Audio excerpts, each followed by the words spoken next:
Morning, everybody. I'm Tim Murphy, the Chair of the Board of Directors. Welcome to our public session of today's virtual meeting. As you will have seen from past meetings, we are in accordance with public health guidelines holding this board meeting online.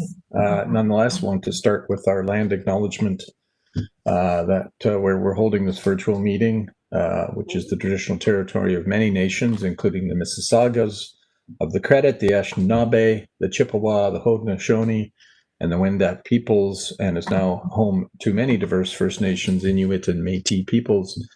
And we also acknowledge that Toronto is covered by Treaty 13 with the Mississaugas of the Credit.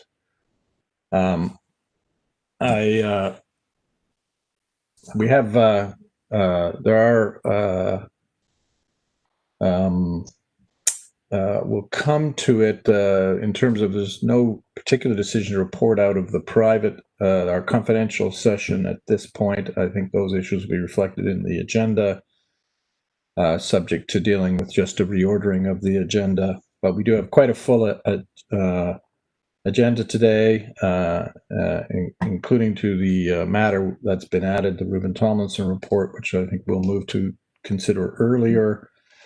Multiple items to hear and an update from the CEO. I want to thank everyone at the company, by the way, for all of the work, a tremendous work you've been doing during the pandemic to deliver essential services, support the needs of tenants, and keep our business running and our people safe.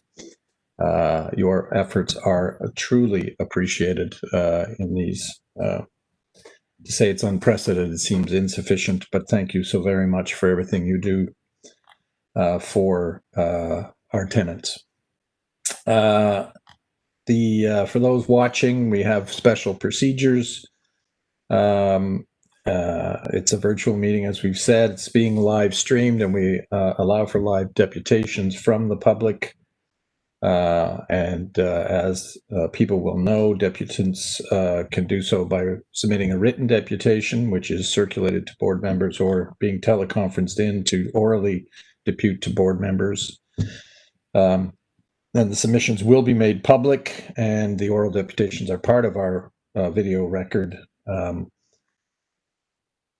would ask, obviously, board members who want to ask a question to signal me or Dara, or there is the chat function on this, which we'll try, the staff will monitor to make sure we develop a speakers list. But as we have been our practice, if I miss you, please feel free to yell at me. We are vote in a show of hands as the same practice adopted by the City of Toronto. But obviously, we're hoping, we need the cameras on during the voting process, although in some cases we have multiple members in the same room, and we may have to use special procedures to identify that in that circumstance, but we'll deal with that as it happens. So now, can I deal with the public consent agenda items and the regular agenda items as listed on the agenda? So there's a bunch of consent items listed there. I guess first, is there any conflict of interest to be declared? Yeah, thank you, Charmaine, for putting it up.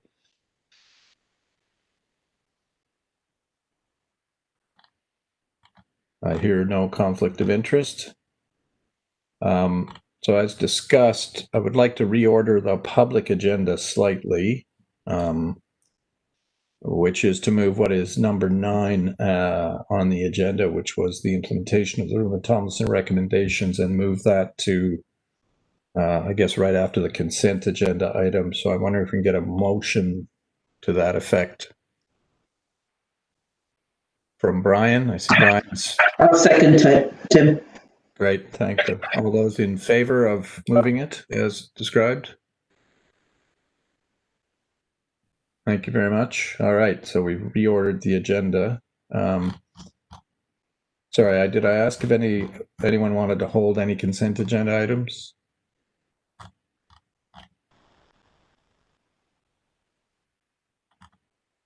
No, okay.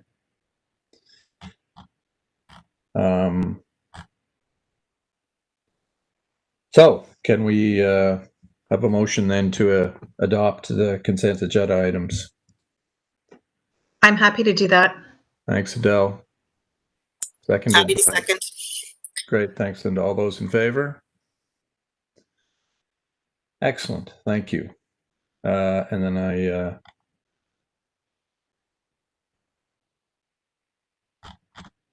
I guess now we move to item 9,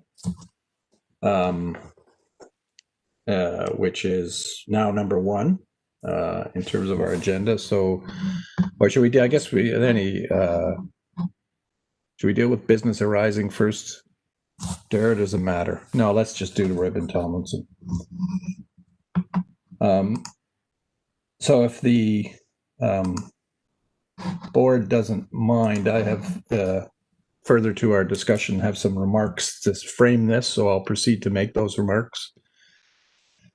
To kind of, put some context around how we got here and what we're hoping to achieve today. And so as the board members know, but the public may not know, this the board has addressed the Ruben Tomlinson report and the issues it raises a number of times, and obviously the actual report was dealt with last fall, again at length in July, and we had a special board meeting last week. The only agenda on it was dealing with this, and we're obviously now dealing with it again today.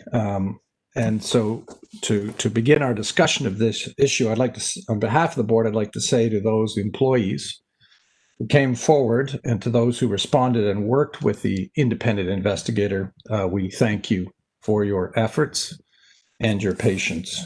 And while not all of the complaints were supported, Ruben Tomlinson did conclude, importantly, that employees and former employees were treated by TCHC in a manner that was unfair, and that there was a lack of trust in our HR division, and there was, in at least one case, a serious breach of fairness in the treatment of employees.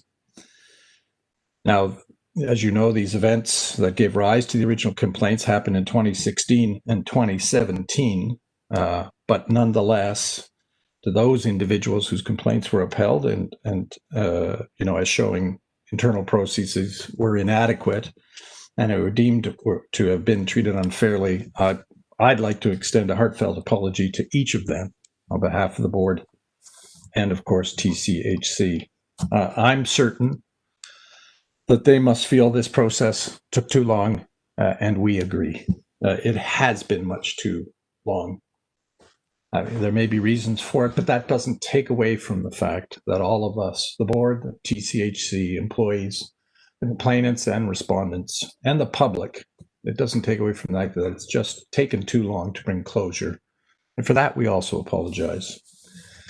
Our employees at TCHC deserve to work in a trusted and safe environment where they are treated fairly. The board is absolutely committed to rebuilding trust between our organization, management, and employees through the ongoing review, and I emphasize ongoing, review of human resource practices and policies. And we are committed to building a strong and healthy culture in our organization. We do think that this process, initiated through the helpful guidance of the Ombudsman, and which was followed through by TCHC, retained the services of Ruben Tomlin, and is now subject to our board's continuing oversight, identified some important and helpful steps to improve HR practices, policies, and our culture. So while the report found that a number of complaints were upheld, I think it's fair to say that an organization that needed such a broad review does need to look inwards to find improvement. And we thank everyone involved, the Ombudsman, Ruben Tomlinson, the complainants, the respondents, and our current employees and leadership. Now, even while Ruben Tomlinson was conducting its work, because of those issues, the organization and the board continued to seek to address the matters that gave rise to the report and ultimately its recommendations. And the report, once concluded, gave added focus to our efforts. Now, a number of us are new to this board since the Ruben Tomlinson process began, and we want you to know that we are all committed to one goal: being an organization whose culture always puts tenants first. And to that end, we've identified and continue to work on 5 areas of action that have been our focus in responding to the issues raised by Ruben Tomlinson. And I think, obviously one of those is ensuring an appropriate response to those individuals whose complaints were upheld. Another important and second component is ensuring that our organization, the TCHC, has the right HR programs in place. Thirdly, that it has the right policies in place. Fourth, to ensure that the board and the organization at TCHC are building a workplace culture of fairness and respect based on trust, transparency, honesty, and equity. And finally, the board itself needs to ensure that it has the right processes in place to provide oversight of these goals and the building of our culture. Now, I think it's fair to say that these goals have both a short-term and a long-term time frame. For example, management has approved and the board reviewed at our meeting in July, and again, changes to TCHC programs and policies that respond directly to the Ruben Tomlinson report. And they included engaging external counsel to review our policies related to complaint resolution, human rights, procedure for complaints, workplace harassment, our injury reporting and investigation, our workplace violence policy, all as components of implementing the Ruben Tomlinson report recommendations although more is required. We also, the board received management's advice with respect to these proposed changes and has directed management to revise the appropriate workplace investigation policies in order to provide specific direction in relation to those exceptional circumstances in which an employee subject to an investigation would not be provided with advance notice of the allegations against them, and to ensure that such decisions are made in consultation with the general counsel and or the president and chief executive officer. And additionally, while management presented to the board a strategy that would establish a professional standards unit, the board has referred this matter to the Governance Communications HR Committee for further consideration. Further to the progress in responding to the recommendations of the RT report, the Ruben Tomlinson report, the board is requesting and is proposing to request, I guess more accurately, and we'll see these, I expect, in motions that will be coming, to come back to the board to continue to monitor HR and provide it with a plan. And ultimately, it's the standards that the plan needs to exhibit, which is to meet the highest standards of performance and builds a culture of trust, fairness, and safety in our organization. These actions of the board's continuing involvement in TCHC's response to the report is consistent with our obligation and the obligation of the organization to ensure that these policies and programs continue to fulfill the objective of creating a positive workplace culture. And that review and oversight responsibility never goes away. To that end, as we mentioned, the board had a meeting focused solely on the RT report last week to review all of the 5 issues outlined above. While this was done in a confidential session, as private interests and private individuals were involved, I and the board wanted to speak publicly about the effort at this meeting today so that employees, tenants, and the public know that the board's engagement in this issue is an ongoing one. I'd also like to be clear that appropriate policies, effective processes, and workplace culture based on fairness, respect, trust, transparency, honesty, and equity are something all employees at TCHC deserve. And for our past failings, on behalf of the board and TCHC, you have my sincere apologies where those standards were not met. As for the board processes and its responsibility to oversee the organization, we will be proposing and continuing to task our Governance Communications HR Committee with an ongoing obligation to stay on top of these issues and bring matters to the board that do not meet our expectations, and to do so promptly. Finally, I'd like to speak to the issue of workplace culture. That is a job that is never over and never ends. A positive culture can take years to build and mere weeks to tear down. So constant vigilance is required from all of us. We are satisfied at this time that the board and the TCHC organization have taken important steps to continue to build a strong culture. As I said, that's in an ongoing process, but the steps taken that we think are important to doing that include a reorganization, I guess first, clear policies and programs that support a positive culture, but provide a clear path for those who do have issues and concerns. And that, I think, is important. Secondly, a reorganization that gives power and decision-making authority to those closest to the tenants. Development and implementation of a culture model for organization focused on building healthy and performance-based culture.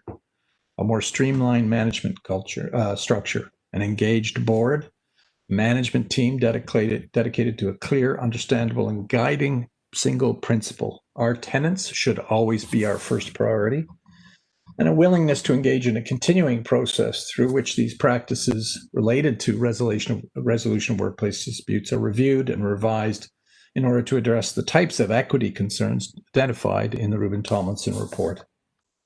Now, through this process, we've learned much as an organization, and while there is much to be done, the board believes these changes and the apology are a positive and crucial steps, not the only steps, but positive and crucial steps toward building a culture of trust, fairness, and safety for all of TCHC's employees. So that's context for the discussion we're going to have. I think I will then, I know there are some motions that people want to put forward to give meat to the context I've just provided. So perhaps I could call on a board member to do that. Mr. Chair, I'm sorry to interrupt. Thank you so much for that opening remarks. The motions are actually coming from the special board meeting that was held on September 18th, and I'd like that noted, please, not just board members randomly making motions at today's meeting. Thank you so much. No, I agree with that completely. And obviously, as I said, we had a lengthy and I think a very good discussion and confidential session last week, and the motions that we're about to discuss were discussed there and come out of that session. So rates, but they did. Who'd like to move? I'm sorry. Actually, I don't think they are moved by individuals. They're from the meeting, and I think it's more appropriate that they get moved by you, Mr. Chair.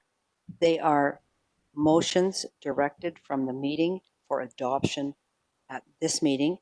They were not yet posted, but I think they need to be moved in a different way than individuals. I'm happy to do it. Can I do that, Dara?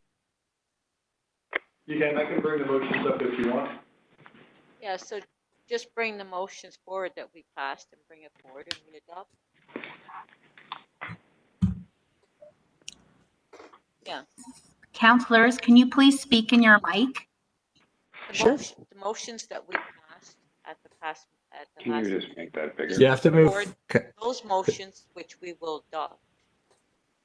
For some reason, it's not the whole page. I don't know why. There was a motion that you formally have that says the board endorses these and sends them to the meeting for these recommendations for adoption. That actually, I'm sorry to do this, but when I'm looking at the official record, I think it needs to be extremely clear and the pathway needs to be very clear.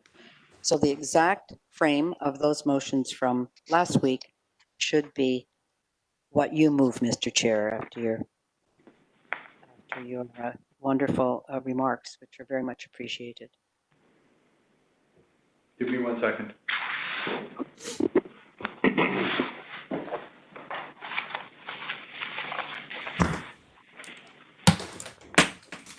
So, Paul, I think you should second that motion. Pardon me? Need a seconder to Tim's motion. No, they are, I don't think we do. They are sent from one board meeting to the next board meeting. That's what they are. They are officially in front of us. Unfortunately, they're not posted. But if you'd like to second it, that's fine. But I'm just really clear that these are not individuals moving motions here. These are motions from the board meeting, in-camera board meeting of September 18th that were forwarded to this board meeting to have, as recommendations to be adopted. And Francis has it right here. Yes. Yep. Yeah, we're just going to put it up on the screen. Hang Yeah, on a sec. these are the motions, the minutes that you showed us earlier today. So identical. We just need to the recommendations that we passed Yeah, at rebooting the it. September 18th meeting and to adopt those recommendations. Yes, the board No, the Right. board recommendations. Right, board members, my computer seems to be having a bit of a temper tantrum. Give me 1 second. It's tired of So- virtual meetings. Aren't we Yeah, all? something about which we can all agree. Give me 1 second. I think I've got the language that you're looking at now. Yeah. And it looks like, Matter up. There we go. there, oh, you went blank. Oh, there you are.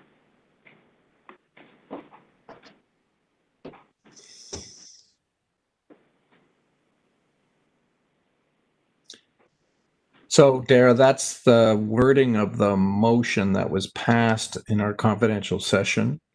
Right. As a result of it, just technically, Dara, do we have any issue? Does it, just the only reason it was, we couldn't just adopt them was because that was a confidential session. This is a public session. In order to put them on the public session, they need to be addressed in a public session. What do we need to do, Dara? Is it just a motion by me, or what is it? So if you want, I moved that motion, so I will move that motion. So the effect of this motion is to refer the matter to today's session. And the board at this session should adopt the motions that are now identified as items 1 to 4. Right. So we need a motion to adopt. So I heard the deputy mayor move that motion. No, No, it was the Councilor Nunziata. Oh, I'm sorry. Apologies. So Councillor Nunziata. just the board adopt these recommendations. But technically, they're now on the public, they're part of the public minutes. I'm sorry to belabor this. Well, they need But to be. They are actually part of the public minutes, not, we're adopting, it's very confusing. I don't think we can, I don't think it needs to be confusing. We can just having, I don't think there's any problem in moving an adoption of these, because I think the actual motion we passed last week was to refer these to this meeting for adoption. So we need a formal adoption motion at this meeting. Well, then I think you should do that as part of your remarks. I'm happy to so move. Seconded, it sounds like, by Councillor Nunziata.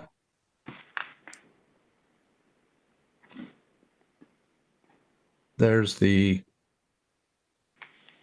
oh, can you leave the text up, Dara? Sure, sorry. I just want to make sure people get a chance to read through it. I mean, obviously the board members have seen it, but anybody. Maybe do you want to just, Yeah, Dara, can you make the font a bit bigger, please? I can, I'll have to scroll through in order that everybody can see everything.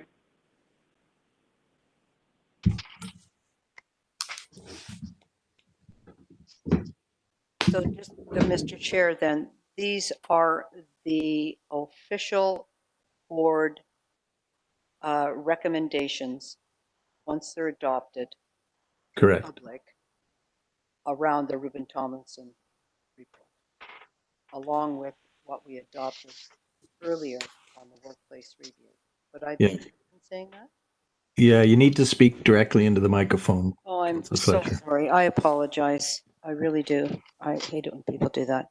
I'm just being clear that this is the board's official recommendations on the Ruben Tomlinson report to, these are our board's official recommendations as well as the approval of the workplace policy changes that were brought to us earlier this year. So this I is would the say official record. yes, I would say we have, we have, I believe motions, adopted in October of last year. We have, motions adopted in July of this year, and then we would add these. So together, all of those would be part of the board's official response to Ruben Tomlinson. Thank you.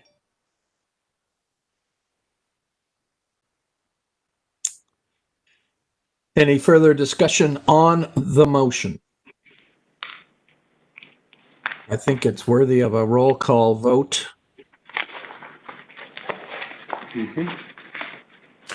So, Deputy Mayor Bylaw, In favor? Ms. Coombs? Thank you. Mr. Campbell? You're on mute, John.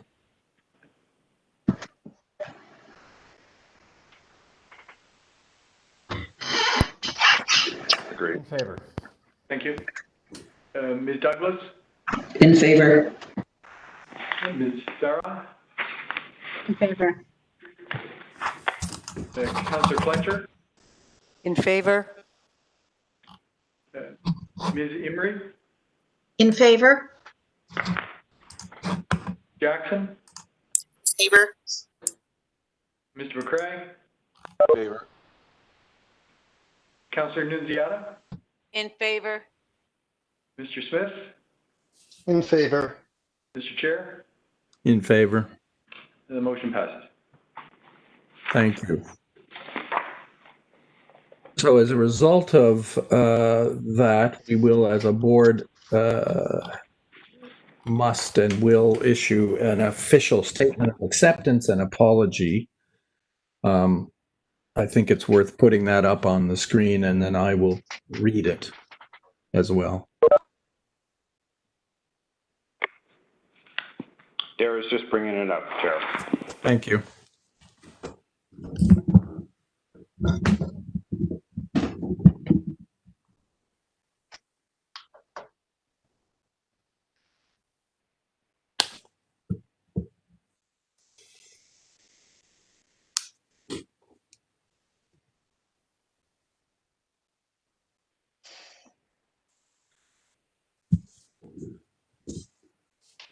The official statement might require a larger font. All right, thank you. In December of 2017, the Ombudsman brought to our attention and that of TCHC management complaints received from TCHC employees. At that time, Ruben Tomlinson was retained by TCHC to investigate these complaints and to provide recommendations on TCHC's human resources practices and policies. In October 2019, TCHC released the complete summary report prepared by Ruben Tomlinson. The summary report identified that there were instances where the treatment of employees and former employees was found to be unfair. These findings are not to the standard that TCHC employees should expect of their employer. On behalf of the corporation, the board apologizes to all those employees and former employees whose treatment by TCHC was found to be unfair. The board accepts the findings of Ruben Tomlinson that there was a lack of trust in the Human Resources Division, and the board accepts there were serious breaches of fairness in the treatment of employees by Human Resources, and we apologize to those employees. TCHC employees deserve to work in a trusted and safe environment where they are treated fairly. The board is absolutely committed to rebuilding trust between TCHC management and employees through the ongoing review of human resource practices and policies, and we are committed to building a strong and healthy culture. In response to the recommendations from the Ruben Tomlinson report, TCHC has made a number of changes to its human resources policies and practices including a workplace harassment program and a new procedure for employee complaints, which were implemented in 2018. More recently, TCHC has taken the following steps to further respond to those recommendations. First, clear human resource policies and programs that support a positive culture and provide a clear process for those employees who have concerns. Secondly, a reorganization that gives power and decision-making authority to those closest to tenants. 3, development and implementation of TCHC's culture model focused on building a healthy and performance-based culture. 4, a streamlined management structure. The board continues to provide close oversight to this issue and has directed the CEO to bring back to the board by December 31, 2020, a report that outlines a human resources plan with actions to meet the highest standards of performance and that builds a culture of trust, fairness, and safety. The board has referred the matter of the potential establishment of a professional standards unit to the Governance, Communications, and Human Resources Committee.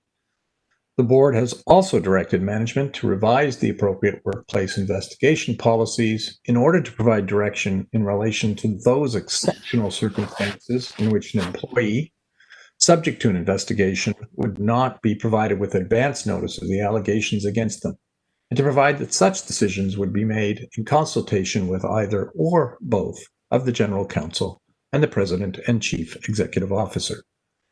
Through this process, we have learned much as an organization, and while there is more to be done, the board believes these changes and this apology are positive and crucial steps forward in building a culture of trust, fairness, and safety for TCHC employees. Thank you.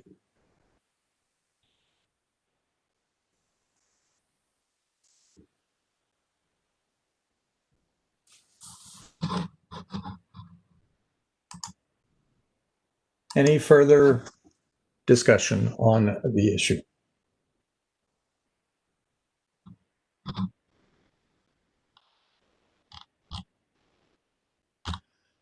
All right. Thank you very much, everyone, for all of your efforts. I guess we are now to item 3 on our public agenda. If we can go put the meeting agenda back up, that'd be great. Any business arising from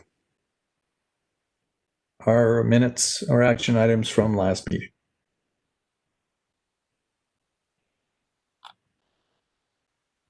All right. Seeing none, do we have? Yes, I'm sorry, there was, and it was about Carl Hall, and that was being referred to BIFAC. And you'll just have to remind me, Mr. Chair, if that was, or the chair of that committee. Was the item referred and it's coming back today then? Could I just get a clarification on that? Thank you so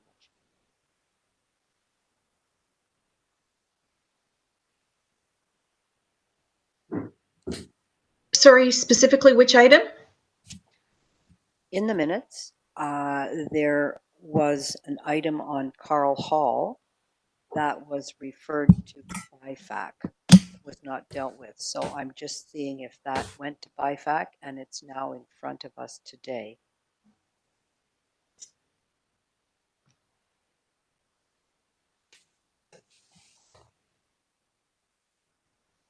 Okay, I'm going to have to look at the consent agenda there were a number of items that are coming forward. Derek? I have 4 different devices open and I still can't do it. Do you understand what I'm asking? So Councillor just Fletcher, hold that. Sorry, Councillor Fletcher, just to help the chair of BIFAC, would you be able to point us to which page number in the minutes that you're referring to? No, because I have 4 devices and I'm having trouble. Okay. Kevin, But when I get to it, certainly you'll be the first to know, Kevin. Hang on. 5B. It's from the minutes. Hang on. So the item I suspect you're referring to, you mentioned it was Carl Hall, but when I see in the minutes, item. Yeah, yes, the item, yep. When I see in the minutes, it was 5B, which Oh, was the. sorry, 5B, that's correct. Yeah, and, Yes. and the answer is yes, and it is actually in the public agenda today, under the BIFAC section. Fine, thank you. And then I just have from the minutes, is Carl Hall, is there a new office being built there for CSU? No, there is not. No, there's none of that is, thank you for Carl Hall. Okay, thanks. I got that mixed up. I appreciate that. Okay, No thank worries. you. All right, we okay to move to item 4? And the strategic plan discussion, Yeah. that was referred, right? Was not discussed, so I assume it's back on this agenda. Yes, it is. Okay, thank you.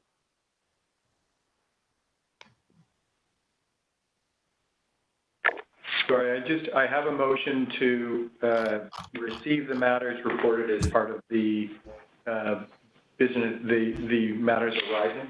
If we can just have a mover and a seconder. Okay, right. For that motion. Okay. Adele moved, Brian seconded. All those in favor? Pass. Thank you. Can you bring up the presentation then for? I will now.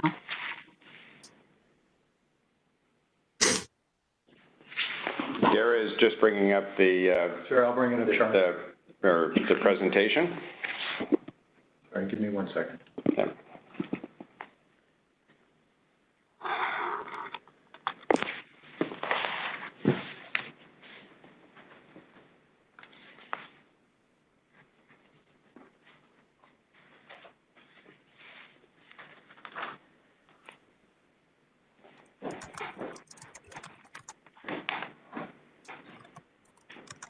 So, which item, no, we finished the minute.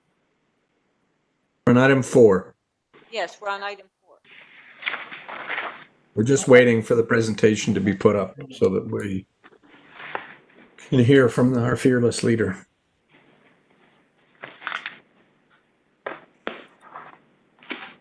Just sorry, on my virtual September 25th meeting, item 4 isn't even listed, although I understand it's a presentation. Should it?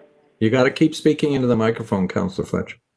The only thing I have here is my virtual agenda, which has in camera. And I don't see item 4 listed. There might, and so I'm asking if it's listed at the bottom. I got it now. Just go to the next page. Who's driving this? You or Charmaine? Charmaine's driving it. Thank you. Okay, Mr. President, Mr. CEO, it's all yours. Thank you. Okay, so here's what we're going to cover today. You know, I'll be very brief, and then I'm going to turn it over to Sheila to discuss the you know, the details of the 6 priorities that we've identified. If you could go to the next page, please. Just as a bit of background, in 2017, TCHC developed Homeward, which covered a period of 2013 to 2015 from a strategic plan perspective. This 3-year plan was aspirational, but it did lack a roadmap on how it would be implemented to achieve the plan goals. In 2015, the focus shifted to the Mayor's Task Force and the resultant Tenant's first council report. And as a result, there was a 4-year gap in a strategic plan review. The 2018 to 2022 plan was similar in many aspects of the previous plan, and while it was approved by the board, the operational roadmap was not developed. Over the past year, there were 3 key events that have resulted in a sea change for the organization. First, there's been the organization restructuring that we announced last fall for implementation in 2020, and that implementation continues as we talk. Secondly, the impact of the COVID-19 pandemic. And thirdly, the events which transpired in May, both south of the border and closer home in Toronto, which has developed the work that we are doing on confronting anti-Black racism at TCHC. These changes, along with the timeline for a new CEO, which is expected to be in March of next year, have led to the development of these 6 priorities. We are already actioning these priorities, having reviewed them with the board chair and the committee chairs in the summer. Next page, please. Charmaine, next page. I'm just. Ooh.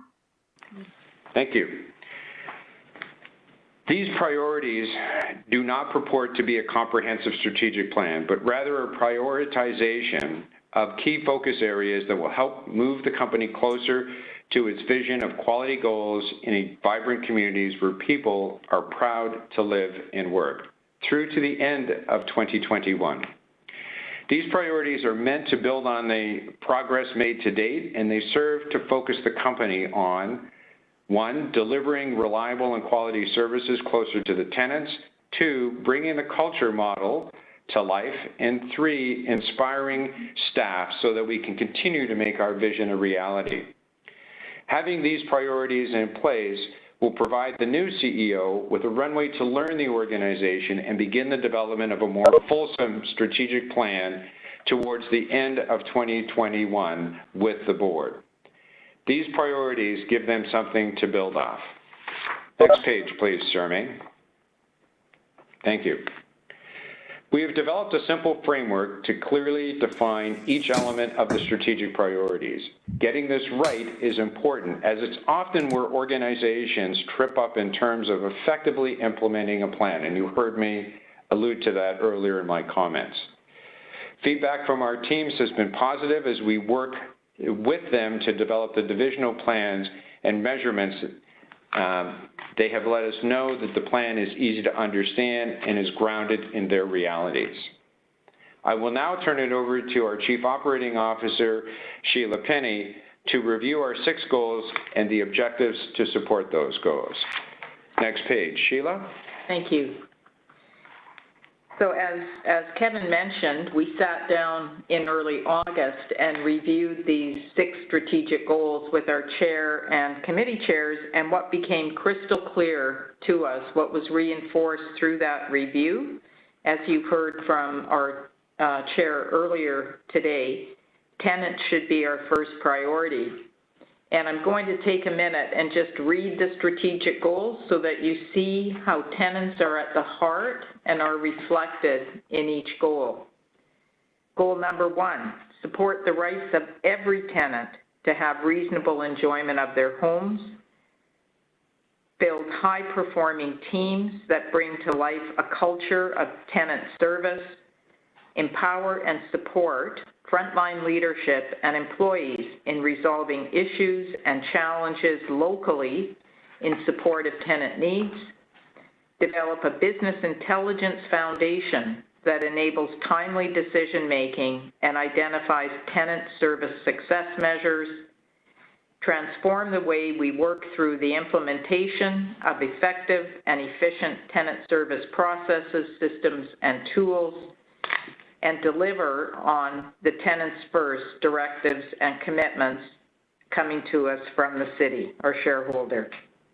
These goals are reflective of consultation that we held with tenants through the development of the 2019 to 2022 strategic plan, and more recently on the tenant consultation that we held with tenants on service level objectives.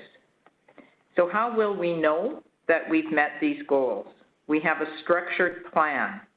With these goals in hand, we have set out where we want to be by the end of 2021, an outcome statement. We've set objectives to fulfill that outcome and detailed initiatives that support the objectives with measurable actions. Staff are well underway with the development of initiatives and measures to support the objectives, ultimately the goals.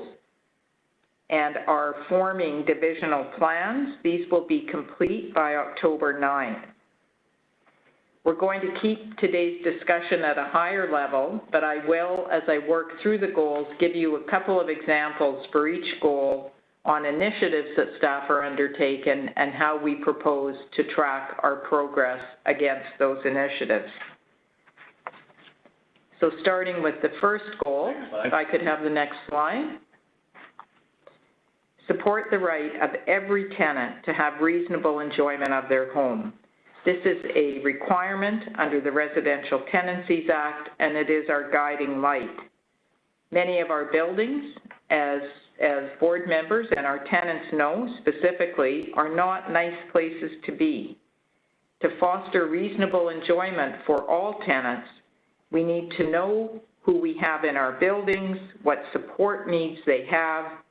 We need to connect tenants to those supports and check in to see what's working. With the right supports, tenancies for those who need the support and for those who live around them can be successful. Our supers, our cleaners, our maintenance staff are in our buildings every day. They know our tenants, they know what the issues are. By bringing the access and support staff to work with them, the tenant service coordinators, our security staff, by forming integrated local teams, we'll be able to problem solve and effectively serve tenants locally. So I'll give you a couple of examples of initiatives that are supporting the objectives, the outcome statement, and ultimately the goal. Develop and implement standardized tools and methods to engage with tenants, gather information about their needs, and to stop rebounds. How will we measure? How will we know that we are making good progress on that initiative? We'll know by the percentage of hubs that have complete tenant information, and we will track that. Another example of an initiative, build capacity of our tenant resolution office, working with our service manager, SSHA, Toronto Public Health, MLS, TES, Homes for Good, to determine where we have shortfalls in supports and to develop a plan with our partners to secure funding and bring that support to our tenants. How will we measure that activity? The percentage of tenants with identified tenancy management issues that have been tied to monitored support. Moving to goal number 2. Next slide, please. Build high-performing teams that bring to life a culture of tenant service. What we are setting out to do is to transform the company, and we can't do that without building high-performing teams. We're embedding the culture model in our work. The key competencies that we're working on behind a healthy culture: respectful, fair, collaborative. Behind a performance culture: accountable, proactive, solution-driven. We are setting out to establish a diverse, inclusive workforce where employees feel safe, valued, empowered, and inspired.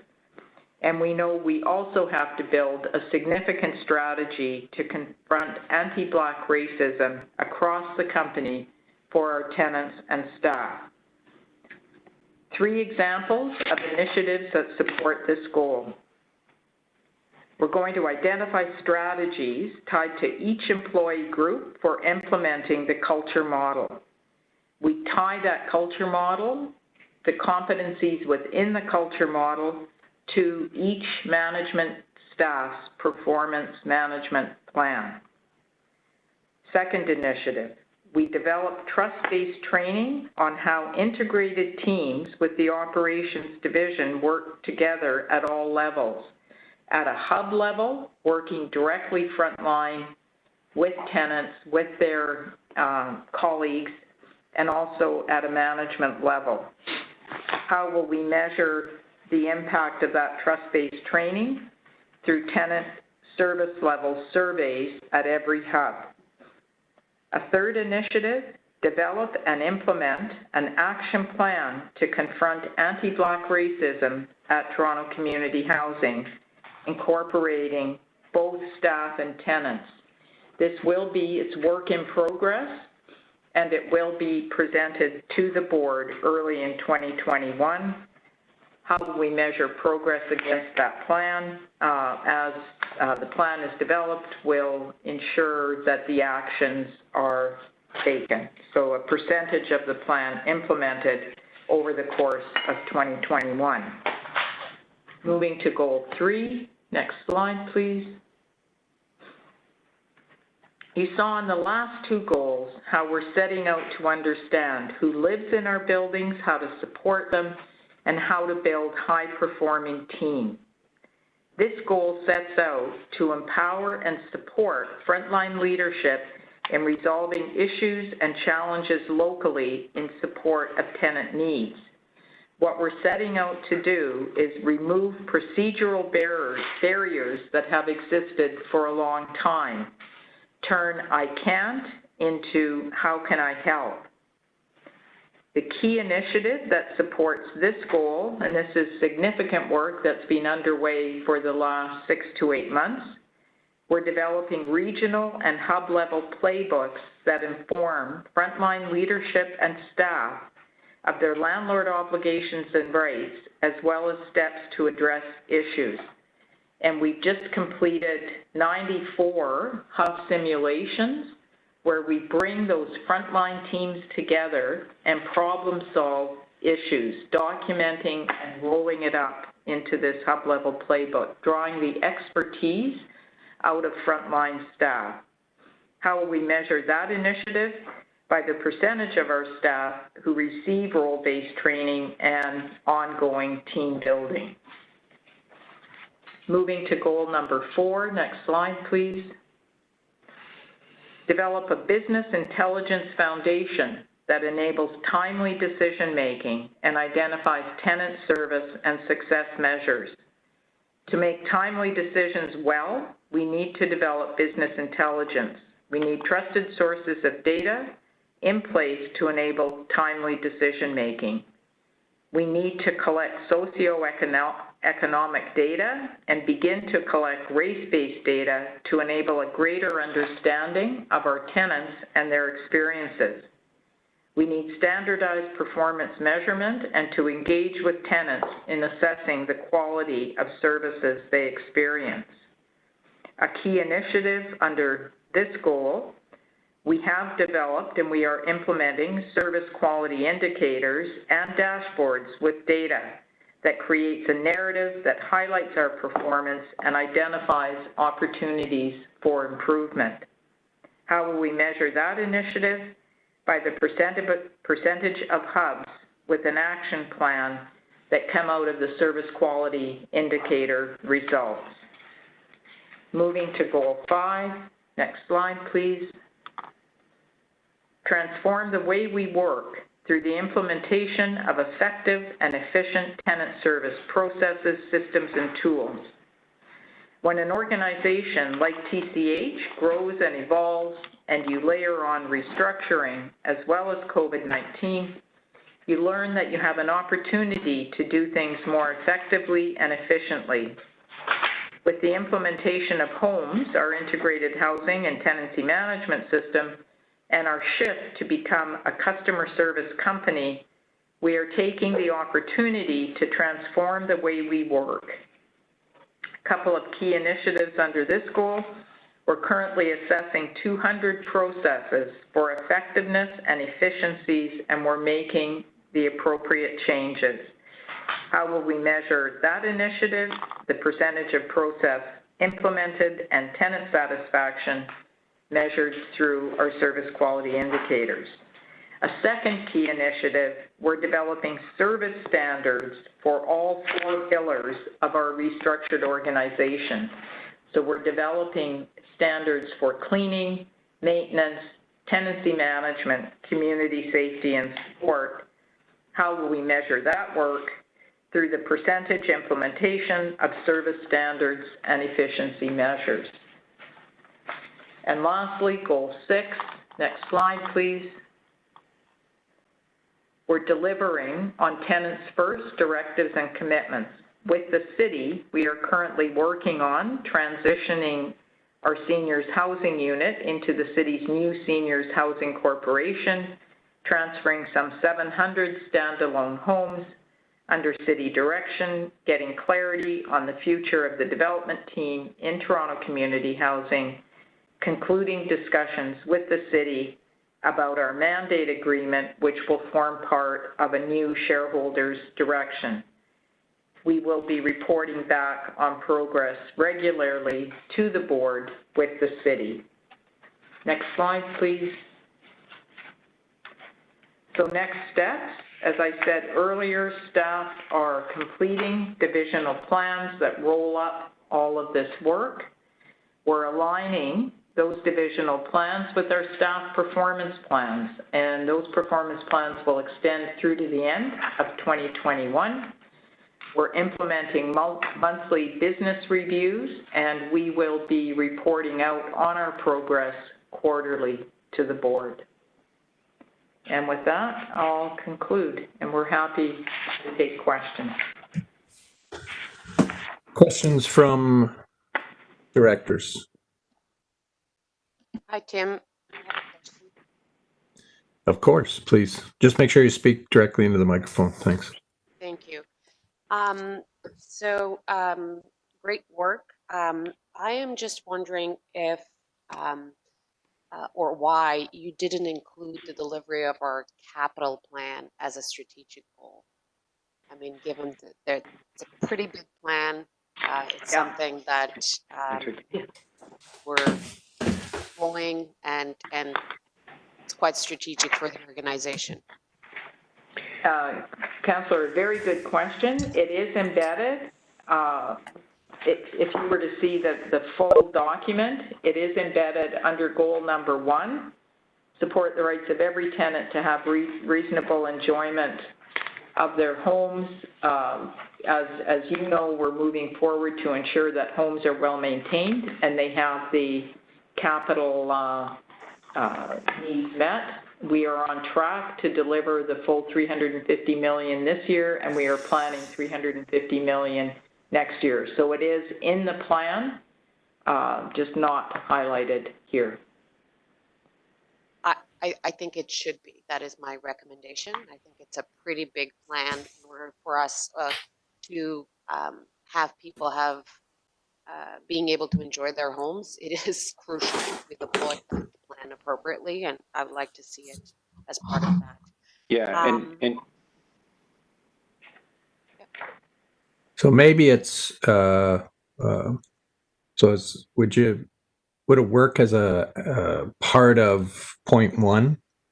it is part of point one. And so we can work on that. I mean, and it is identified in the strategic objectives to revitalize and repair TCHC communities, and obviously to do that, the capital plan needs to be fully implemented, and it is one of the action items that's underneath that.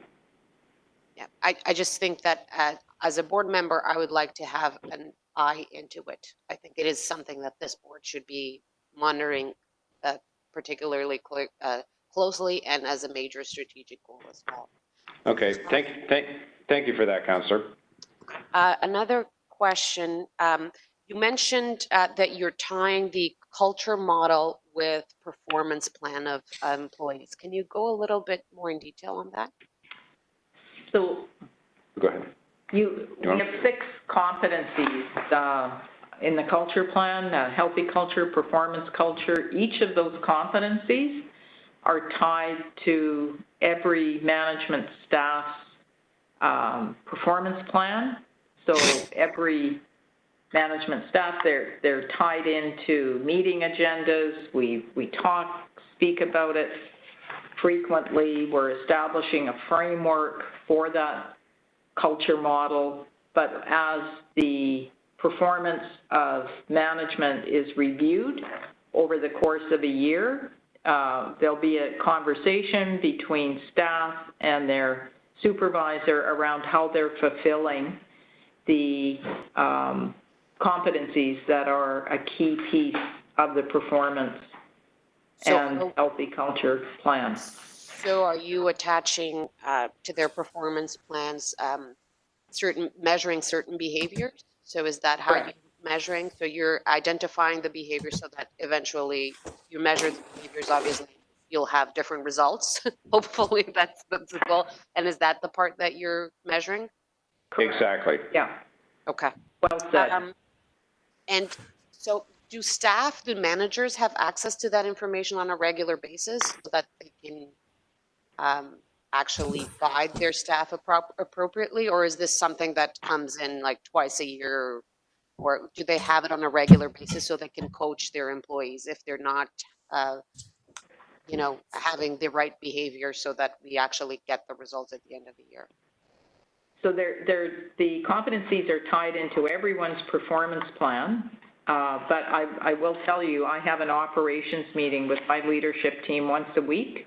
And every week on our agenda, we bring one competency forward and we have a conversation about how we've modeled that competency during our work in the past week so that it's front and center with everyone across the company. And I know that so my question is, for example, the area managers, do they have access to how their employees are performing on certain behaviors so they can actually coach them if they're not performing, so that it doesn't become an issue just at the end of the year, that there's actually a change in measurable coaching that can happen? Yes. Yep. Yes, that's correct, Councillor. Thank you. You're welcome. John. Sorry, John, I was on mute. That's all right. Thank you, Mr. Chair. Sheila or Kevin, who's ever answering, goals 2 and 3 overlap quite a bit. They talk about tenant-focused decision-making. In goal 2, you said by the end of 2021, our culture will be one that supports and trusts employees to make tenant-focused decisions at every level of the organization. And in goal 3, I mean, it's similar. I mean, strategic objectives, identify barriers to positive tenant experiences, and empower employees to act and drive improvements. And frontline leadership and employees will be engaged and equipped with a common understanding and anyway to provide service to tenants. So there's there's a little bit of overlap there. Just in my view, I don't know if you want to comment on that, or are they different goals? You want to speak to that, Sheila? Because there is overlap between them. Goal 2 speaks about building the team, and goal 3 speaks to supporting that team to resolve issues and challenges locally. And I mean, there are so many examples that I could give you where things are not straightforward sometimes when we serve tenants. I'll give you an example. An 80-year-old woman comes in to renew her parking sticker, and she has to produce the old sticker, which is impossible for her to do. So frontline staff didn't have the authority, the trust that they could look at that situation and make a judgment call. For me to provide good service to this tenant, I do not require that parking sticker, right? So it's about working through all of the interactions that we have with tenants in the hubs and making sure that the processes that we have to respond to them embody the culture model, but also deliver effective service and placing trust in frontline staff to be able to make those decisions without running it up the food chain, getting an answer, bringing it back down. So presumably, those checks and balances, if you will, were put in place to make sure that certain things are done properly. Although, I mean, obviously the one that you just cited, I don't see a need to have, 3 people sign off on it. But so how do you empower people locally at the ground level to make decisions of impact without compromising oversight and quality, perhaps, or you know. Can I speak to that first? Sure. So John, part of the work that Sheila and her team have been doing, is in terms of the playbook, piece of it. I mean, you can't. It's not effective, to empower frontline staff without giving them guidance in terms of, in the same frame that we did. I think Sheila's example, is a great example of how all decisions were structured in the old organization that went up the food chain and down the food chain. And we could cite chapter and verse on a number of issues that just from a service perspective didn't make sense. So the playbook is an important piece of it, and the guidance and development of frontline workers is part of it. I'd like to go back to your previous question as well. If you look at goal number 2, that's speaking broadly across the entire organization in terms of performance-based teams. Goal number 3 is very much focused in moving the decision-making down, to the staff. And the reason you're going to have some overlap on some of the tactics that you execute on those is that in the same vein that you want high-performing teams, you want to make sure that your frontline staff, when they're making decisions, are high-performing, and you want to make sure that you've got a framework around which they can make those decisions. There's still going to be some things that are going to come up to them that are going to require escalation, and that sort of thing as well. So it's, but they need to have a framework, and the hub simulations that Sheila and team have been doing that she spoke about, help us frame the playbook, which is basically the guidebook for the frontline staff.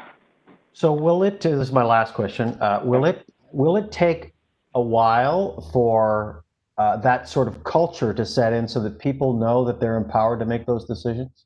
It absolutely does. I mean, just anytime you are changing culture, it is a multi-year process in terms of full implementation. I mean, you'll get some bang, initially on things, but people have been taught in a certain way. If you kind of think about something as simple as if you went to the UK or Australia as an example, and you have to drive on the other side of the road from what you're used to.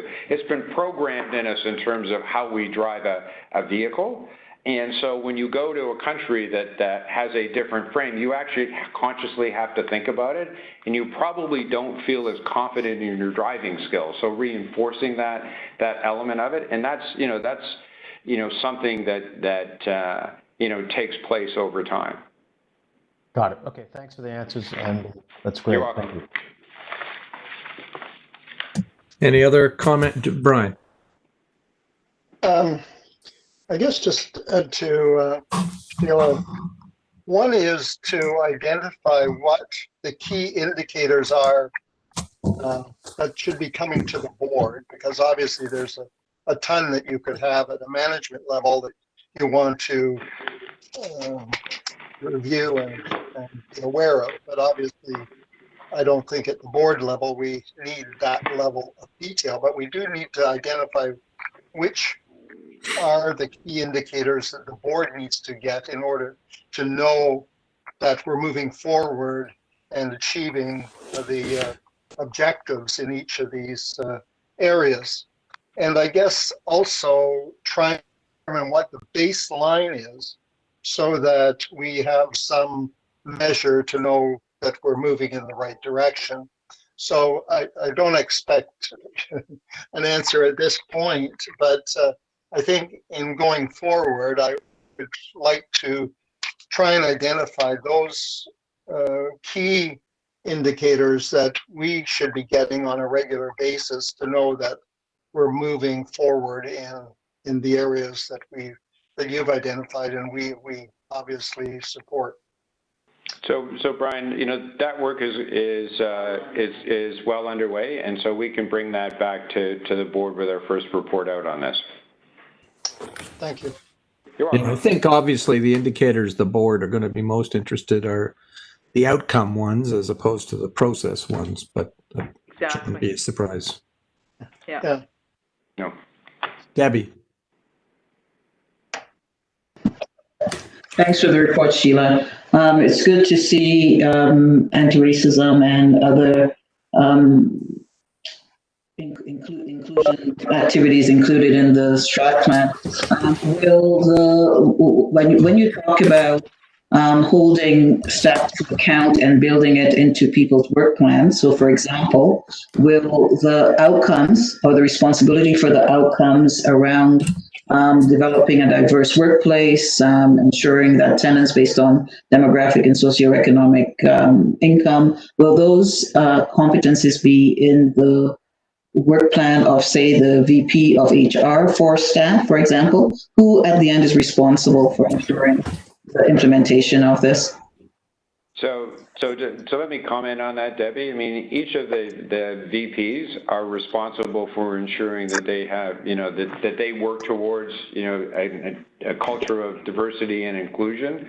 HR has the overall responsibility for the process, and ultimately, it is the responsibility of the CEO. So in terms of those things, it is me who's ultimately accountable to ensure that these are actually driven, that this is not a HR department activity. They have roles to play in that in the same way that the legal department has roles to play. But as you know, from example, the work that we are doing on confronting anti-Black racism, and while that is still in development, that is an objective of the CEO in particular, and I think the CEO needs to be held accountable for that sort of work and ensure that it is embedded through all the leaders that report to the CEO.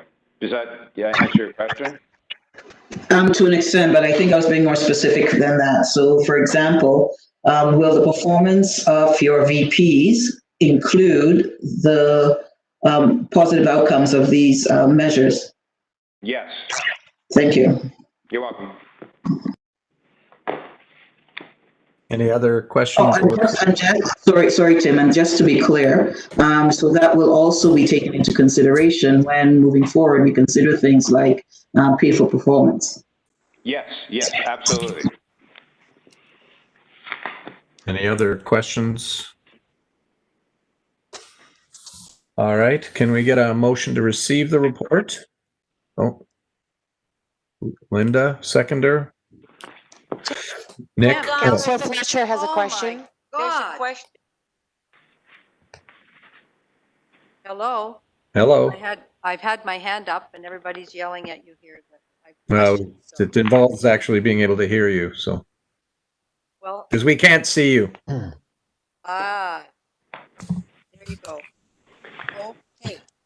I have a couple of things that I agree very much with Anna about the capital plan being a strategic goal, our deputy mayor, who actually was instrumental in securing those dollars. So such a massive amount, ensuring that it is spent on time, on budget, spent well, meets our goals, I think is a foundational piece of the strategic plan and not something falling out. So I'd like to see that reworded. I think we need to have this deck will be what people are reading. I also am not sure how we're going to introduce the issue of COVID and budget matters, which we should be at least saying our strategic plan this year is going to be affected in some way. And I know there's always a tendency to just ask for more and more and more money. We've seen that a few times. But that is going to be a decision as far as the board's concerned as to do we add more or do we look at ways that we are going to save money? And that is, say, from the city manager clear with council as to our shortfall, that one of the things we have to look at is service delivery and just where there may be options to recover dollars. So the spending and the budget around COVID, I would argue, is a major part of this year. And I also believe that our first item that we had today, which was the Ruben Tomlinson report and the matters that came from that report, given what we said, that the HR is that our goals from the Ruben Tomlinson report need to be better reflected in the strategic plan. So those are things that probably weren't there when you started writing it, but the HR and the COVID piece, and as well, Deputy Mayor, on the $350 million capital plan, I believe are not strategically placed in what's in front of us today, which you've taken and listed them out of the report. Councillor Fletcher, you got to keep speaking directly into the mic. I'm Sorry. sorry, what part did you miss? This is Well, a test. This yeah, is a well, test. I think the last sentence in particular, you must have been looking at someone else because you I'm turned. saying that how you've pulled the things out to present the goals and the underlying pieces in them, I think we need to be clear around the capital plan, around the impact of COVID may have, that's something we have to keep our eyes on, and what we just passed earlier from Ruben Tomlinson. I have, for item number 6, I don't think I can accept your timeline there. I'm actually quite surprised that it's basically tenants first directives and commitments to say by the end of 2021 we'll have clarity on the future of the development team.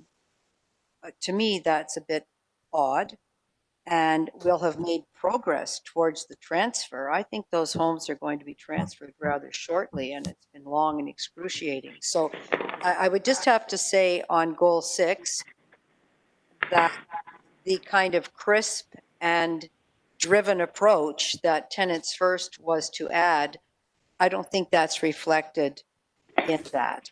And I'll offer that up, that I think it needs to be tightened up and clearer. Just on the performance, so those are 4 things that I've given to you, Mr. Chair, and I hope that you were able to hear. And I don't know if how you'd like to amend this, if you'd like me to formally move that, or if we will have the undertaking to bring that back. Just asking your advice on that, please. And let's do that before I ask my direct question. Thank you. Well, do you have any, Kevin or Sheila, do you have any response to the comments first?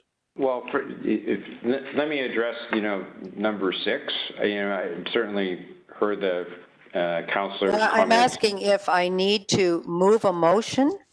That's my question. Would you like me to move motions so the board is clear or not? Is that a question to the chair? I did. I asked that to the chair. I guess it's up to you. It's up to me. Well, I'm asking you if I need to move motions to have this updated, or they can have an undertaking to bring that back updated. Well, I guess which is a bit why I wanted to. I'm not sure I can answer that question, which is why I asked them to respond to you, because I don't know what the view is on the points you raised, and whether they're all agreed or not, and if they're. So I wanted to understand that, which is why I asked them to respond. I'm sorry. Now I get what you were doing. That's good. Yeah. Thank you. Yeah. Yep. Okay. So why don't I respond?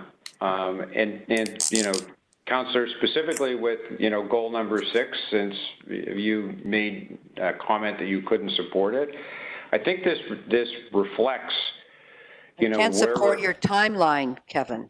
What's that? Well, the timelines are going to be the timelines that the city sets for us. And so, by the end of, the way we've outlined this is that by the end of 2021, we will have this. If it happens earlier, that's fine, but that's still by the end of 2021. So it doesn't preclude it from happening earlier, and to a large degree, and you mentioned the transfer of homes. We are at the mercy, for lack of a better description, in terms of the status that the city is at with regard to the RFP that it had issued in terms of the transfer of those homes. We are doing everything that we can to facilitate a fast transfer on those, but we can't transfer the homes until the city's made the decision on who to transfer that. So that's why it's not really within our control, and that one is an example. So maybe I can suggest on that, Kevin and Sheila, that we express our commitment to work as expeditiously as possible to achieve those outcomes. That's reflected in the plan, as expeditiously as possible, working with the city. Okay, sure. That's exactly right, Mr. Chair. I'm trying to get to the urgency of that, which doesn't appear in the strategic directions here. So that way our strategy is to work expeditiously. I mean, if the city comes back and says, go slow, go fast, we deal with the city. The city is our shareholder. Yeah, and so we will make that change. I appreciate, I didn't understand your comment, Councillor, so understand that we are, we want to get these things done too. Well, I think we have to be really sure that we want to get these things done and drive it hard. That it's not just the city that's driving tenants first. It's Toronto Community Housing that's driving tenants first on our end. And I don't get the kind of urgency in there, and that's why I'm raising that. So, Mr. Chair, I appreciate how you framed that, and I would like to have goal 6 framed. I don't want anybody over here to think that TCHC is just lagging or just letting things roll, that we're actively trying to transfer the homes, we're actively trying to transfer the development, we're actively working to transfer the seniors, and that we're totally and 100% committed to tenants first. I don't get that feeling from goal 6. So I'm sure it's there. I just don't read that. And that's what I think would be helpful. So I think, Councillor, if I can say, I think you should take yes for an answer. Thank you. I'm taking it. Don't sell past the close. Okay, that was that one. Exactly. The issues were about COVID and the budget, and the HR and RT issues. Well, do I need to move that, or do we have an undertaking to bake that in to these goals and come back with a better aligned, and the capital dollars, these goals aligned around those 3 things? So my only question, and I guess this is to the 2 councillors, is the goal 1, which was the reasonable enjoyment. I mean, obviously I guess fundamentally it comes down to it's strong oversight over the capital spending for the to achieve that. Yeah. If I could just finish for a sec, because it's always that debate in a strategy about how do you define strategy versus tactics, outcome versus how to get there. I mean, unquestionably, the capital plan is, that is, frankly, probably the only way we could provide reasonable enjoyment to our tenants. I guess the only question is whether because sometimes if you have 10 goals, you have no goals. And so there's always that balance. So I'm just saying, are you wanting the capital plan as a goal sitting on itself, or would it be something like ensure reasonable enjoyment, and we could say including through implementation of the capital plan right in the goal. So it's part of it. So, Tim, if I can comment while the councillor is reflecting on your comments, one of the things that I was very conscious with, and some of the councillors, some of the board members, who were with me when I was on the board at the beginning of 2016 will recall, that the corporation presented something like 166 objectives, as their objectives in this. And the comment was made, and I certainly felt it and might have made it myself, was that if you have that many objectives, you have no objectives because you can't get focused on this. So we are being very tight in that. I think in terms of the goals, I agree. Best practices kind of limit the number of goals, and it's the strategic objectives. What I would propose that I would do in this one is specifically in the strategic objectives section of this, which is the bottom, quadrant, is call out capital specifically as opposed to repair TCHC communities. And I would call it out in the way that we would measure that, and that we are measuring that as part of our budget process, is through the FCI that we attain. So there's the dollars spent, but there's also, the continued reduction of the facilities condition index. And back to Brian's earlier point, that might very well be one of the outcomes that we want tracked. Yep. And we do. And in fact, we report that already to the. Sorry, Councillor Bailão now, please. Yeah, I am okay with having it under the goal 1, but it needs to be a key strategic. You need to deliver $2.6 billion in order for people to enjoy their homes. Yes, no question. It is a key thing.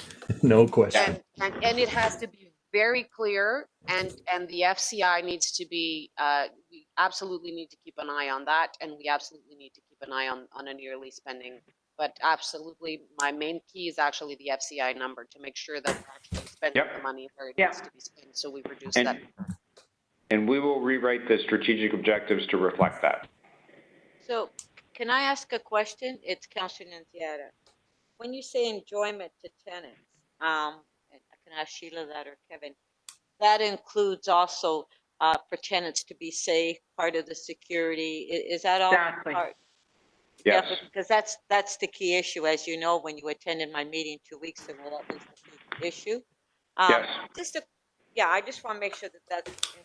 Now, Sheila, I just a question on your example that you gave us with the senior with your parking permit. Councillor Nunziata, can you make sure you speak directly into the mic? Yeah, Sheila, just on the example that you gave us about that poor senior that was trying to renew her parking permit, did she get it, and how long did it take for her to get the permit?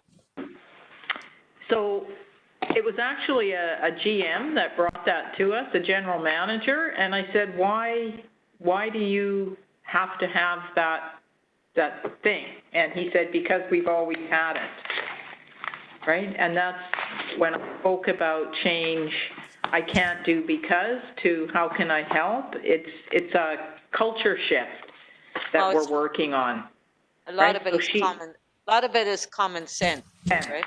Well, but supported common sense. And Councillor, let me kind of further elaborate. Is that there was a policy rule, or not a policy? There was a procedure, but there was a rule that basically said you couldn't give someone a new parking pass until they brought in their old parking pass. And so, and again, this is part of empowerment or frontline and having people use common sense. And that's this part of the sea change that we talked about when we went through the restructuring discussion, with the board last year. Is clearly, someone in that case, it made no sense to require that. Generally, you should do that, but you ought to be able to use your judgment to make rational and reasonable judgments of the situation. Thank you. No worries. Okay, Kevin, I think the two other issues that Councillor Fletcher raised were the COVID and Ruben Tomlinson in terms of HR issues in the strat plan. I think so let me take that away and figure out where to bring it back, and I will undertake to do that. I think it lines up with either, it probably in goal 2 and should be, again, in the same way that the capital plan is one of the strategic objectives, within that. So let me take that away and we'll bring it back. And then on the COVID-19, let me give some consideration as to how it comes back, and perhaps Councillor Fletcher, I could have some dialogue with you about that. Absolutely. Just okay. Have to get the city manager's report. I think I want to be clear that the delivery of the capital program on time, aggressive delivery, quality with high standards is part of our strategic plan. And if I'm not convinced yet I've heard that you're adding that. Yes, we are. Thank you. Okay. And the other two, you're looking at how to add. And then goal 6, we're going to reframe that so it is more active than passive. Okay. And then I have one technical question out of something that Deputy Mayor Bella was asking. You were talking about how you're going to measure the performance as far as culture is concerned. And it was so long ago, I can hardly remember. But you're going to be measuring all of your ELT. You're going to be measuring your managers on their performance vis-a-vis the culture. Can you tell me, and that's under our new reorg model, I understand that. We have a streamlined model that you brought in, Kevin, that was a sea change for the organization. And now, if we are now aligning the performance with the new model operationally, I want to know how, under the old model, how were operating unit managers, I forget how many, but they were, how were they assessed? How was their performance assessed? Well, and I think and I'll speak in broad sense because it wasn't just on the operating unit managers, but it was also. I'm asking only about them. Thank you. Okay, well, but so there were specific objectives that were given to them, and they would tend to be project objectives as opposed to attribute objectives, if I can call the culture model attribute objectives. And so the heavy weighting of their performance was actually on things that they did as opposed to how they did them. And how was it weighted for things that they did not do or omitted? Again, it would all be based on, so what I'm saying, whether they did or didn't, the big weighting was on, if I said, you know, as an example, I'm just trying to think of an easy one to come up, that was a project based that I was going to implement something, right? It wasn't, what we didn't reflect on as well in the historically is that there'd be something, you know, something like 70% of the overall performance objective was based on the hard deliverables that someone had. So if you needed to get your work orders, completed in 5 days as an example, it was that. In terms of what I would call, the soft, I'll call them soft skills, there was a much lower weighting, in that.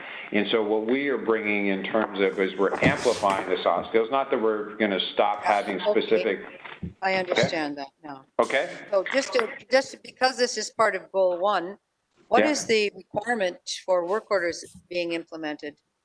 Old 5 days? Is it remain 5 days for new? Or? I don't recall that specific level off the top of my head, but you can certainly get it to you. Sure. So let's Since you don't know, perhaps when we have our conversation, you can let me know that too. The difference now between. Yeah, be glad to. Good. Thank you very much. You're welcome. Okay. Done. Thank you. John. So this is a report that says to be received for information, but it strikes me that this should be approval by the board. And given that we've made asked for a number of changes, I don't see that we can do that today. Well, I think the changes that we've asked for, John, so we're already actioning these these items. I think the changes that we've asked for is additions to the strategic objective. And I think that we could, I think there is general agreement on the goals, of the organization, which are driving, the various initiatives.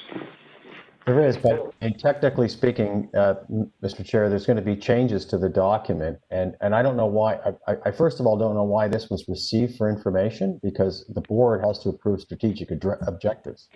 So that should be for approval. The board has already approved the strategic plan that is governing this time frame, and I brought them forward. I mean, I'm at the discretion of the board chair and the board.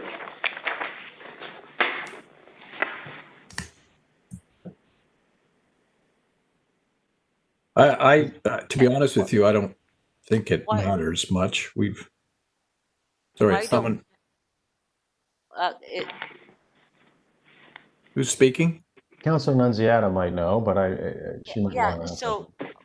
So why don't we, rather than, I don't think we should be moving the seat. I agree with John, to endorse it, but with the amendments that were made today, and then bring back at the next meeting.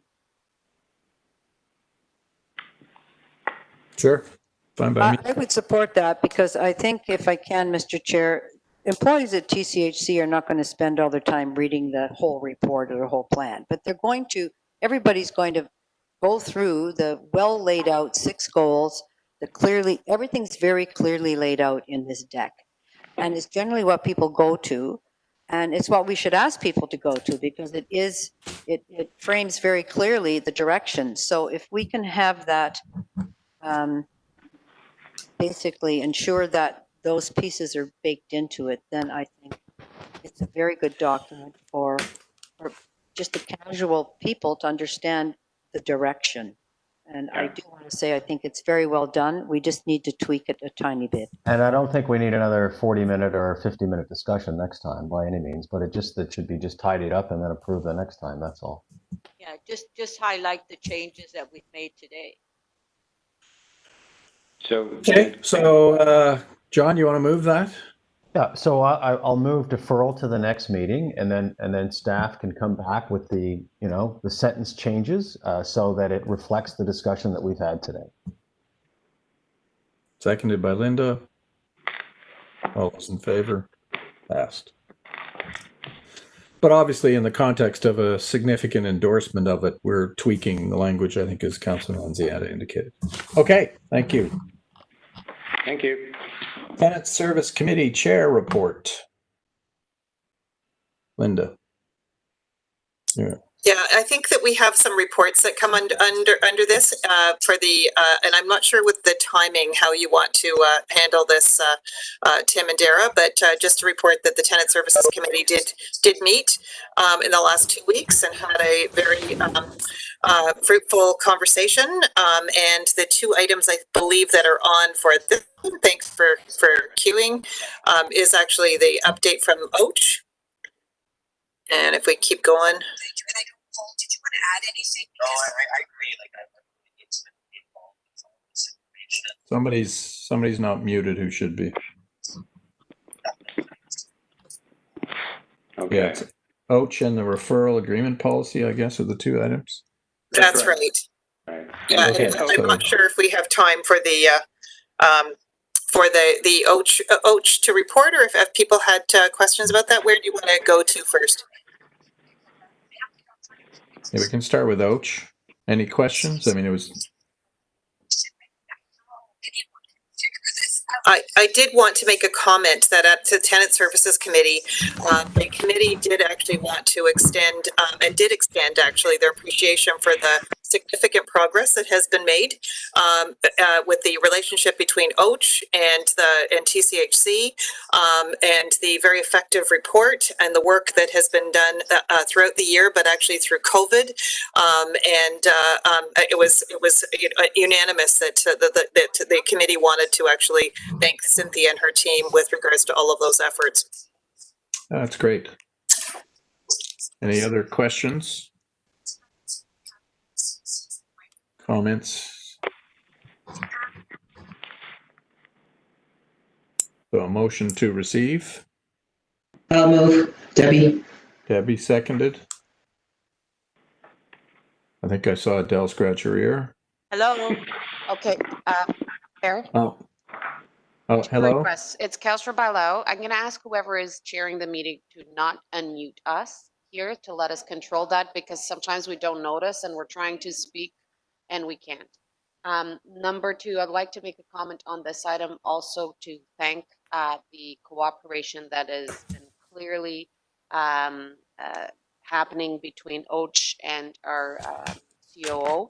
I'm really looking forward to seeing improvements. I see that this report that the OACH still presenting still has a number of the cases that get to her with errors from our staff. And so I'm really looking forward that as a result of this cooperation and the pilot project that is being put together, that we're actually going to start seeing a reduction in those errors and some of the recommendations that OACH has been done on changes of processes and how to better train our staff in these issues, that we're going to start seeing more positive results. So thank you to everybody for working on this. It's good to finally see this over a long time. Many speeches saying the same thing. Finally see it starting to be addressed.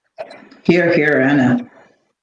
Great. Thank you, Deputy Mayor Bailao, for that. I appreciate it. Thanks, Cynthia. Any other comments? All right, so we had a motion to receive. All those in favor? Passed. Thank you very much, Cynthia. Appreciate it. Very efficient. Well done. Then we have referral agreements policy.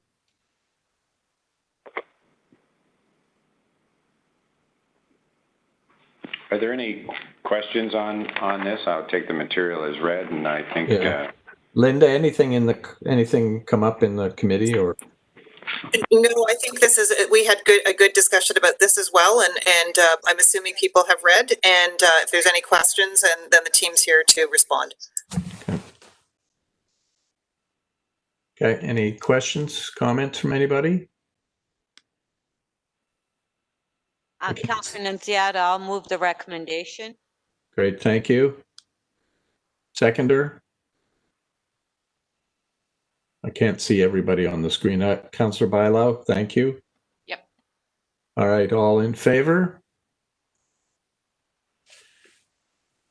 Any opposed? It's carried. Thank you very much. That's great. Adele, I think we're off to your report. I think it's just a move for information, and we pass the specific items in our confidential session. Sorry, I had to let my dog out, but. and just for clarification, sorry, Adele, we do need motions in the public session to the items that are 1A through whatever that are here for approval. Yes. And there is one matter that I would like to highlight. So we held the public meeting of BIFAC on September the 14th, and we discussed a number of matters from facility management, operations and development that have been recommended to the board for approval. But we also received a report from Marsh, our insurance broker, and HSC, as we're required to be a member of the HSC core insurance program. The Marsh's report certainly was preparing us for significant increases in our premiums. Most likely, they're going to be in line with the 17% that we increase that we had last year. But Marsh was not able to provide BIFAC with premium quotes on September the 14th. And so BIFAC deferred that to the board, and it's on the agenda for today. Unfortunately, although we had hoped Marsh would have premium information for us today, they were not able to provide that. So we're going to have to defer that item to our October 30th meeting. And I think Dara he has a new motion, and he'll prepare that when we get to 6C. And then I'll just move to the 6A. Yeah, and their staff are here to speak to the items if there are any questions.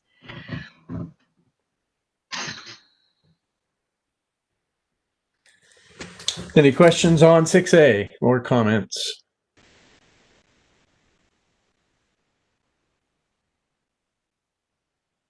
Okay, can I get a motion to approve? I'm happy to do that. Thanks, Adele. Seconded. I'll second. Thanks, Nick. All those in favor? Any opposed? Hearing none, the motion carries. 6B.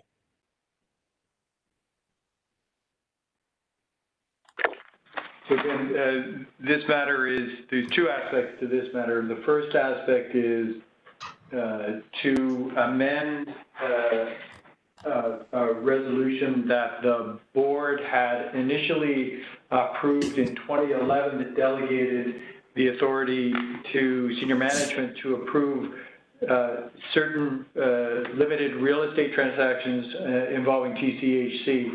The 2011 resolution is an attachment to the report before the board today, and the request the resolution is found on page 158 of the package. is to amend paragraph 1A of that resolution to add a reference to certain additional types of agreements, tieback agreements, crane swing agreements, permission to enter, and third-party wall agreements to the scope of authority that would be delegated to the CEO and Chief Development Officer or Vice President Facilities Management or to enter into those agreements on behalf of TCHC. They are of a scale and scope similar to the agreements that the board had already delegated authority to staff to enter into. The second item is that we have an example of a limiting distance agreement between TCHC and third-party Devron YS Limited that is attachment 3 to the report, and in the absence of that delegated authority, we need the board's approval to enter into it. And so that's the request today. And to be clear, these are technical agreements within a limited scope, but in the context of broader approvals that the board provides to developments, et cetera. So we see and approve the developments. These are the technical agreements that are required to then give effect to what the board has already seen and approved. Yep. Yes. Excellent. And you reviewed that, Adele, and we're all good out of BIFAC, okay. yes, we did review it and discussed it. Thank you. So any questions or comments? Great. Can I have a motion? I'm happy to do that. Yep. Seconded by Nick. Thank you. All in favor? Any opposed? Seeing none, motion's carried. Thank you. And we have a motion to defer C. Do we, Dara, to the next meeting? That's yes, till October 30th meeting. Okay, Adele, do you want to move that? Yes. Seconded again by Nick. I assume, has Marsh given us indication of the quotes by then? They better. Yeah. Okay, all those, sorry. Yeah, exactly. Okay, all those in favor? Any opposed? Hearing none, the motion carried.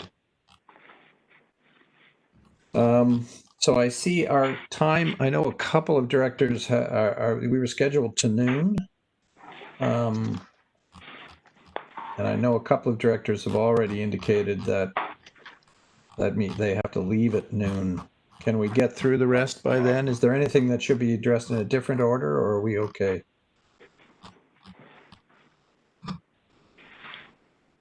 Brian, you're up next. Is there a specific? I just want to let everybody know that the consultation process with stakeholders is ongoing, and it'll be brought back to the next meeting of the Succession Planning Committee in October the 7th. And there was approximately 70 stakeholder consultations taking place. So that's just my brief comments. The second item is really the report, which we could receive unless there's any questions. I think there was only one comment that I might have, which came out of our meeting, which I believe came from Debbie in reporting some of the data. There was a recommendation that, if I remember correctly, and please add, Debbie, that we needed to add a category, I believe. I'm not sure whether the term was white, but we need to include, if my memory serves me correctly. That's correct, Brian, that we were concerned that white folk were excluded from the collection of demographic data. And so we want, and that we use the term white as opposed to Caucasian. Yeah. So white and or of European descent. Yes, that's correct, Debbie. Okay. So, all right. So can I have a motion to receive the TCHC Brian, seconded by Debbie. All those in favor? Any opposed? Seeing none, carried. 7A. That was 7. That was 7A. Oh, that was 7A, sorry. Yes, No, I was, yes, this was. Yes, it's the. I think that was the chair's, I understood. that was the chair's diversion. report. Yeah, Oh. so now we gotta, Okay. now I we rolled actually, it all into so one. your comment, you rolled it into one, yeah. Yeah. Okay. So we'll treat that motion as applying to both. Right. Yeah, so that motion can apply to both 7 and 7A. Sorry. So we now move to 8. Yes. The COVID response, corporate restructuring. Mr. Chair, I have a question on COVID response. Yes, please, Councillor Baila. Just a question to our CEO, if he could give us an update on how that is affecting our budget to date. It is, and just refresh my memory, there's about $6 million in additional expenses, Sheila? That have occurred to date. That have occurred to date, and projected to go to 13.5. right, and that, yeah, so I think that the total impact of the deficit's around 13.5, and it is primarily COVID related. The biggest impact is, I mean, there's expense is one element of it. The other element of it is the rent deferral from, the market rent piece, of it, and the increase in people unable to pay their rent, and so the growth in arrears. So that totals a deficit of 13.5. That's what we're projecting for this year? That is what we're projecting for this year, yes.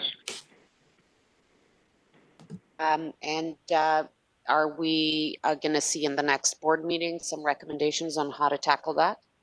How Yes. to deal with the deficit? Yes. So the board should expect a report from management on that? Yes, they should. Okay, thank you. You're welcome. I have a question that may have to be referred. Go ahead.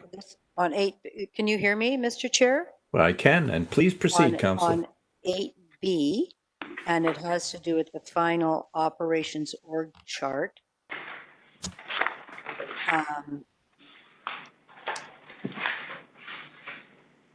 And just going back to our reorg, directed, this is out of the reorg that took place last, what was it, September 2019? That's correct. And there has been brought, I'm unclear, seems odd to be bringing it here, but it is the moment I can introduce this. The severance policy of, the severance policy of TCHC, does it mirror the severance policy of the City of Toronto? Well, I would have to understand the two policies and compare that to answer that, but I'm happy to do that. Can I ask that come back? Because if we're doing any more reorgs, I'd like to be clear that those policies are aligned. So if I Sure. can't text that in, but out of this reorg, I would like to have that brought back to the governance committee, please. Sure. Okay. Both policies. Yeah. And that has to do with payouts, paybacks, et cetera. Yeah. The City of Toronto has a very particular severance policy where if you go to work in another city agency, I believe you are not maintaining the dollars, and I don't know what the situation is at TCHC. Sure, So I'd be glad. We'll bring aligned. that. We'll take that as an action item to compare those two and contrast where their differences are and our proposal to address those differences, if there are any, and we will bring that back to governance. Thank you. And then You're welcome. Thank you very much. Okay, so So let's go back on 8A. So we have obviously an undertaking to bring us the budget issues related to COVID back to our next board meeting, including action items to deal with it to the extent possible. Any other issues on our COVID-19 response or questions? Okay, can I get a motion to receive? Brian, thank you. Seconded by Adele. All those in favor? Any opposed? Seeing none, it carries. And then now corporate restructuring. We obviously have the undertaking related to Councillor Fletcher's requests related to severance and other issues to come back to governance. Any other questions Can or I ask that comments? those come back in a timely way, please? Thank you, Mr. Chair. I'm sure the CEO has heard you on that issue. I'm sure he has to. Any other comments or questions on the corporate restructuring update? Actually, Tim, if I could, I actually did miss what Councillor Fletcher was referring to, because what Dara and I were discussing in terms of the budget item relative to COVID, whether it should go to BIFAC, in advance of the board meeting, but I think the next board meeting actually occurred before BIFAC. And so we'll bring it to the board meeting. And through that dialogue, I missed exactly what the councillor was saying. So I want to make sure that I'm just asking for the severance item to come back in a very timely manner. And I know Dara set up a fantastic chart that tracks those types of requests and when they're coming. And I really want to say thank you so much for that, Dara. It's very refreshing. But that we get it next year. It's pretty easy. Just send us both severance policies and pick out where the differences are. Thank you. Sure. Bye-bye. And I think the add-on that you might have missed was timely. Oh, yeah, it was the no, timely. and of course, Thank you. Of course I would, yes. Yes. All right, so we had so I think we had a motion to approve the corporate restructuring update. Did we not, Dara, did I get movers and seconders? I don't know what we could, I'd have to ask this. If we didn't approve it, what would be our other options be? We have no option but to approve. Yeah, we're just receiving for information. We're not, I want to be clear. If you think we're approving this, then I'll start moving motions around things, but we're only receiving this for information. Correct. Yes, we are. Thank you. Did I get movers and seconders, Dara? I'll move it, Tim. You haven't. Thanks, John. Seconder? Adele? All in favor of receiving it for information? Yeah, you don't want me moving motions about all this, Mr. Chair. I love it when you move motions, Councillor Fletcher. Well, I don't think you'd love the motions I'd be moving. It makes my day. Makes my week. Sometimes my month. Okay. All those in favor? Any opposed? Seeing none, motion is carried. We have now approved receiving that information. Any other business? I'll move to terminate. Second. All those in favor? Any opposed? Seeing none, the motion's carried. Thank you, everybody, for attending, and have a great day. Thank Have you, a great Mr. Chair. day. Thank you. Appreciate it. Thanks.